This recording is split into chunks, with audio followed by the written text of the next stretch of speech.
السلام علیکم خواتین و حضرات۔ آج مرزا غالب کی جو غزل ہم اس محفل میں پڑھیں گے اس کا پہلا شعر ہے: مسجد کے زیر سایہ خرابات چاہیے، بھوں پاس آنکھ قبلہ حاجات چاہیے۔ خرابات کا مطلب ہے شراب خانہ، اور قبلہ حاجات سب کی ضرورتیں پوری کرنے والا۔ یہ عزت کا کلمہ ہے جس کا درست استعمال تو خدا کے لیے ہے، لیکن عموماً واعظ، شیخ اور بزرگ کے لیے بھی اس کو استعمال کرتے ہیں۔ شعر میں شراب خانے کو آنکھ سے اور مسجد کو باعتبار محراب ابرو یعنی بھوں سے تشبیہ دی گئی ہے۔ آپ نے دیکھا ہوگا کہ جو خاص طور پہ خواتین اپنی بھویں بناتی ہیں تو وہ بھویں ایک کمان کی صورت میں ہوتی ہیں، تو ان کو انہوں نے محراب کہا غالب نے، اور ان کو اس سے تشبیہ دے دی۔ اب کہتے یہ ہیں کہ شراب خانہ مسجد کے قریب ہونا چاہیے، اور اس کے لیے کہتے ہیں کہ وہ ایسے کہ جیسے کہ ابرو کے پاس آنکھ ہوتی ہے۔ اچھا شعر ہے، کافی مطلب گہرا ہے۔ آپ اس کو 2-4 مرتبہ پڑھیں گے ان الفاظ کی روشنی میں، معنی کی روشنی میں جو ہم نے آپ کو بتلائیں، تو انشاءاللہ یہ شعر آپ کو بہت ہی اچھا لگنے لگے گا، اور ممکن ہے کہ آپ اس سے کچھ نئے معنی بھی نکال لیں۔ اگلا شعر ہے کہ عاشق ہوئے ہیں آپ بھی ایک اور شخص پر، آخر ستم کی کچھ تو مکافات چاہیے۔ مکافات کا مطلب ہوتا ہے بدلہ ہوا۔ ہمارے یہاں اکثر یہ لفظ بولا جاتا ہے، آپ نے سنا ہوگا، بدلہ، معذرت چاہتے ہیں، بدلہ ہوا نہیں، بدلہ۔ آپ نے سنا ہوگا مکافات عمل، یعنی آپ جیسا عمل کرتے ہیں آپ کو اس کا ویسے ہی بدلہ ملتا ہے، تو مکافات بدلے کو کہتے ہیں۔ ستم کہتے ہیں ظلم کو، اور آخر ستم کی کچھ تو مکافات چاہیے کا مطلب ہے کہ جو ظلم ہوئے ہیں ان کا کوئی بدلہ تو ہونا چاہیے۔ تو آئیے دیکھتے ہیں کہ وہ کس سے مخاطب ہیں اور کیا کہہ رہے ہیں۔ تو ظاہر ہے کہ وہ اس شعر میں مرزا غالب اپنے محبوب سے مخاطب ہیں، اور فرماتے ہیں کہ ہم آپ پر عاشق تھے اور آپ نے جی بھر کر ہم پر ظلم کیا۔ اب کہتے ہیں کہ ماشاءاللہ آپ کو بھی کسی سے عشق ہوا ہے، اور جتنے ظلم آپ نے ہم پہ کیے تھے اس کا بدلہ ملنا چاہیے تھا، چنانچہ مل جائے گا۔ یعنی جب محبوب سے یہ عشق کرتے تھے تو محبوب ان پہ ظلم کرتا تھا، تو سمجھ میں نہیں آتا تھا کہ اس سے کیسے بدلہ لیں۔ ظاہر ہے محبوب سے تو خود تو بدلہ لے نہیں سکتے تھے، لیکن جب اس بات کا علم ہوا کہ محبوب نے بھی کسی سے عشق شروع کر دیا ہے تو خوب خوش ہوئے، اور کہنے لگے کہ اب چونکہ عشق میں یہ دستور ہے کہ آپ کا محبوب آپ پہ ظلم کرتا ہے، تو فرماتے ہیں کہ آپ نے جتنے ظلم ہم پہ کیے تھے وہ ظلم اب آپ کا محبوب آپ پر کرے گا، اس لیے حساب برابر ہو جائے گا۔ اگلا شعر ہے کہ دے داد اے فلک دل حسرت پرست کو، ہاں کچھ نہ کچھ تلافی مافات چاہیے۔ داد دینے کا مطلب ہوتا ہے شاباش دینا۔ فلک کہتے ہیں آسمان کو، اور دل حسرت پرست کا مطلب ہے وہ دل جس کے اندر حسرتیں ہی حسرتیں بھری جاتی ہوں، ان سے حسرتوں سے بھرا ہوا ہو، یعنی اس کے حصے میں حسرتوں کے سوا کچھ اور نہ آیا۔ اور تلافی مافات کہتے ہیں جو کچھ گزر چکا اس کا نقصان پورا ہونا یا نقصان پورا کرنا۔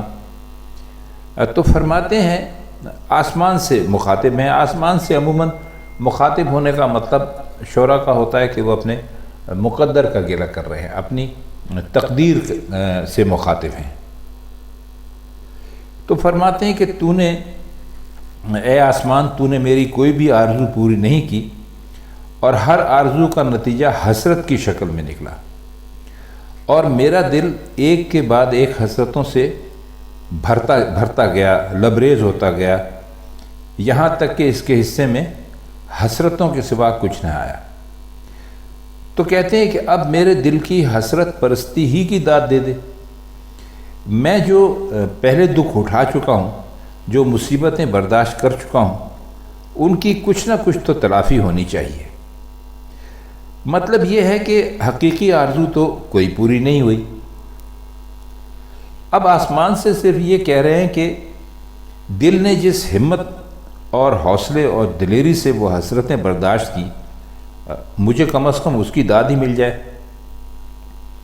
اور یہ سچ بھی ہے کہ جب انسان پر ہر قسم کے رنج اور غم کی زیادتی ہوتی ہے، تو محض اتنی بات بھی بڑے اس کے لیے سکون کا باعث ہوتی ہے کہ کوئی کہہ دے کہ بھئی واہ واہ، فلاں شخص نے کتنے حوصلے کا ثبوت دیا، کتنی ہمت سے کام لیا۔ تو مرزا آسمان کی طرف سے سمجھتے ہیں کہ یہی کم از کم ایک شاباشی کا ان کو کلمہ آسمان کہہ دے کہ بھئی واہ واہ مرزا صاحب، آپ نے بڑی بہادری سے ساری مشکلات برداشت کی۔ تو کہتے ہیں کہ یہ اگر اتنا ہی اگر ہمارا مقدر کہہ دے تو یہ سمجھ لیں کہ ہمارے بہت سارے مشکلات کی تلافی ہو جائے گی۔ شعر ہے اور کافی مشہور شعر ہے، آپ نے سنا بھی ہوگا، سیکھے ہیں ماہ رخوں کے لیے ہم مصوری، تقریب کچھ تو بہر ملاقات چاہیے۔ ماہ رخ کہتے ہیں چاند جیسے چہرے والے کو۔ اصل میں ماہ رخ حسینوں کے لیے استعمال ہوتا ہے، یعنی کوئی ایسا حسین جس کا چہرہ جو ہے، ماہ کہتے ہیں چاند کو، رخ کہتے ہیں چہرے کو، اور مصوری آپ جانتے ہیں پینٹنگ، تصویر بنانا، اور تقریب کہتے ہیں کسی سلسلے میں قریب آ جانا، ملنا، اور بہر ملاقات کا مطلب ہے ملاقات کے لیے۔ اب تقریب میں آپ جانتے ہیں یہ شادی کی تقریب بھی ہو سکتی ہے، کوئی موقع محل بھی ہو سکتا ہے، کوئی ذریعہ بھی ہو سکتا ہے۔ تو فرماتے ہیں کہ ہم نے چاند جیسے چہروں والے محبوبوں کی خاطر مصوری سیکھی ہے۔ آخر ان سے ملاقات کے لیے کوئی نہ کوئی سبب اور وسیلہ تو ہونا چاہیے۔ اب مصوری کیوں سیکھی؟ مصوری اس لیے سیکھی کہ حسینوں کو ہمیشہ تصویریں کھنچوانے کا شوق ہوتا ہے، اور اب وہ انہیں وقتاً فوقتاً بلاتے رہیں گے، اور جب بلائیں گے تو ظاہر ہے کہ آمنے سامنے ہوں گے اور ان کے ساتھ بیٹھیں گے بھی۔